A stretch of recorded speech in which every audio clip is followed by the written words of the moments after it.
So, you want to break free? Do you go Radio Gaga whenever you hear that Bohemian Rhapsody guitar riff? Do you think you're a killer when it comes to Queen facts? Well, join ScreenRant as we take you through these 10 hidden moments from the Bohemian Rhapsody film that you might have missed. Don't stop us now, because we're all gonna do the fandango. And while you watch, click the subscribe button to join our notification squad and stay up to date with all the happenings on this crazy little thing called ScreenRant.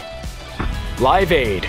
Live Aid broke the mold as far as mega concerts are concerned. Unsurprisingly, Freddie Mercury and Queen were a highlight of the show. And even less surprising is the fact that this sequence was an integral part of the movie. If you look closely, you'll notice that as Queen enters the stage, a young band exits. And one actor in that band is dressed as none other than the mullet-wearing frontman, Bono of U2. Dire Straits actually played directly before Queen in Live Aid's actual lineup, but U2's Live Aid performance was so iconic, and they're still every bit as famous today as they were in the mid-1980s.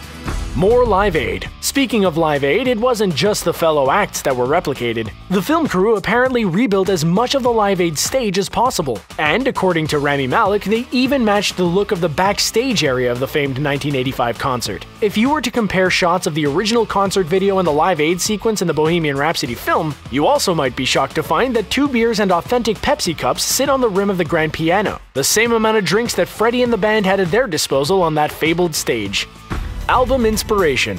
In the opening of the film, eagle-eyed viewers can see a famous photograph of Marlene Dietrich looking upward with a cigarette in her hand. From the famed actress's iconic film Shanghai Express, the framing and lighting of Dietrich's face inspired the pose held by each band member in Queen's iconic Queen 2 album cover. It's the same pose that is often associated with the band's performance of Bohemian Rhapsody, even though the song doesn't appear in the Queen 2 album. Photographer Mick Rock captured the band's pose, and Freddie even imitated the placement of Dietrich's hands during the photoshoot.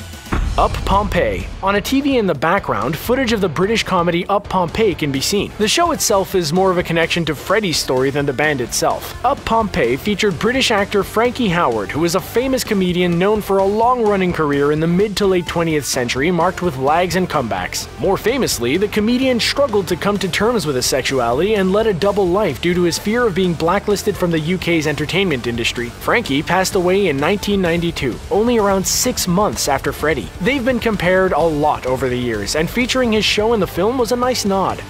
Freddie's mother. In another scene earlier in the movie, Freddie's mother can be heard on the phone. This is actually pieced together from an interview clip in which Mercury's mom discussed her son's affinity for Little Richard. The classic 50s rock and roll star was an inspiration for many rock stars of the 60s, 70s, and 80s. His flamboyant performance style, electric energy, and seasoned musicianship became a benchmark that Freddie obviously lifted when performing his own crowd-pleasing piano riffs and unmatchable vocalizations. With inspirations ranging from classical to opera to rockabilly, Queen's musical genius spanned styles that touched on nearly every genre available to them. The Myers Connection. Thanks to Wayne's World, Mike Myers' super hit film from the early 90s made Bohemian Rhapsody a hit single for an entirely new generation. While the Bohemian Rhapsody movie brings a slew of new fans to Queen's catalog, the film couldn't help but reference Mike Myers' classic comedy with a cameo from Myers himself. Playing music exec Ray Foster, Myers was able to wink at his own film by saying the famously long song will never get any airplay because he can't imagine kids rocking out to it. Ironically, Wayne's World banked its success on the dashboard-tapping nature of the Queen classic. Brian's Gibson. Guitar aficionados might have noticed that Brian May was sporting a Gibson Les Paul during the film's scenes about Queen's USA tour. Some steadfast fans were probably surprised to see this guitar featured in these sequences since May isn't really associated with it. However, during this time in Queen's career, Brian May used the Gibson Les Paul as an alternate guitar when necessary. Did you think they'd make an easy mistake like that with Brian May as a producer and advisor? The guy's an actual rocket scientist, for Pete's sake. If he can identify various interstellar particles, he can remember his guitars. Queen cameo. While no original band members appeared on screen in the final cut of the film, Queen's current touring frontman Adam Lambert made an appearance. He showed up in a tiny but memorable role as a bearded trucker who catches Freddie's attention on his way into a restroom. Queen's guitarist Brian May and drummer Roger Taylor still tour when they can, and they played a big part in getting this film made. As producers, they were pretty involved behind the scenes, and you'd think the creative team behind Bohemian Rhapsody was able to take advantage of their presence on set by getting the bandmates in front of the camera.